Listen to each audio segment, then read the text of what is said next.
Hi guys, welcome back to another episode of Before You Buy, where I give you a full rundown of football boot releases brought to you by me, Kevin. Today we have the Diadora Brasil OGs to go over, so let's get right into it. To appreciate how iconic these boots are, you have to consider Diadora's strong roster of players throughout the 80s and 90s. The brand was outfitting some of the greatest, including Marco Van Basten, George Weah, Filippo Inzaghi, and Roberto Baggio, just to name a few, all wearing the Brazil silo. This silo had its comeback a few times, and each time we were given a pretty close one-to-one remake of the original, first released in 1984 with very minor tweaks. Additionally, you'll notice these were made in Italy, specifically in Montebelluna, where Nike also makes some of their more premium boots. It looks like this variation first released around 5-6 years ago with a price tag of $290, but you can find them in various colorways closer to $200.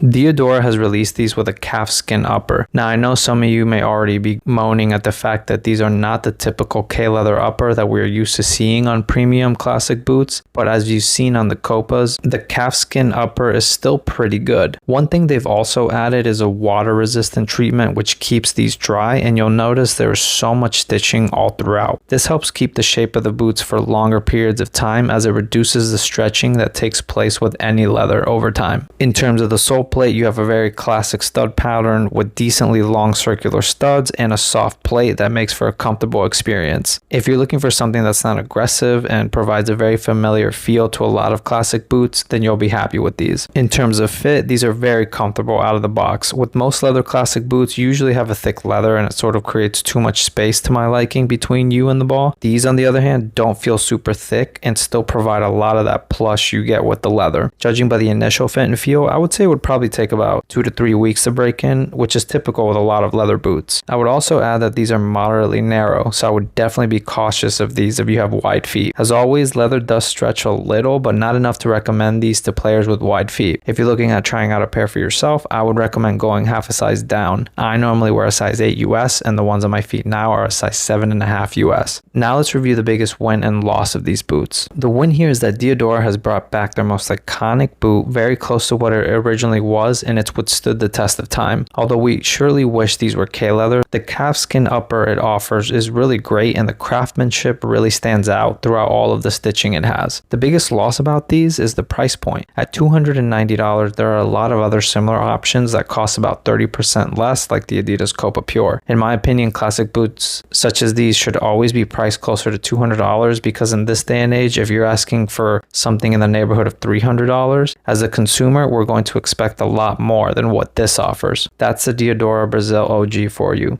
I'll leave a few links in the description in case you're interested in buying these. If you have any questions or opinions about these, leave them down below and I'll answer them as they come. Thank you so much for watching, and if you found this video helpful and you enjoyed yourself, please be sure to hit the like button and subscribe. I do have other reviews as well as tips and tricks on my channel to help you pick out your gear, so please be sure to check those out as well. See you on the next one.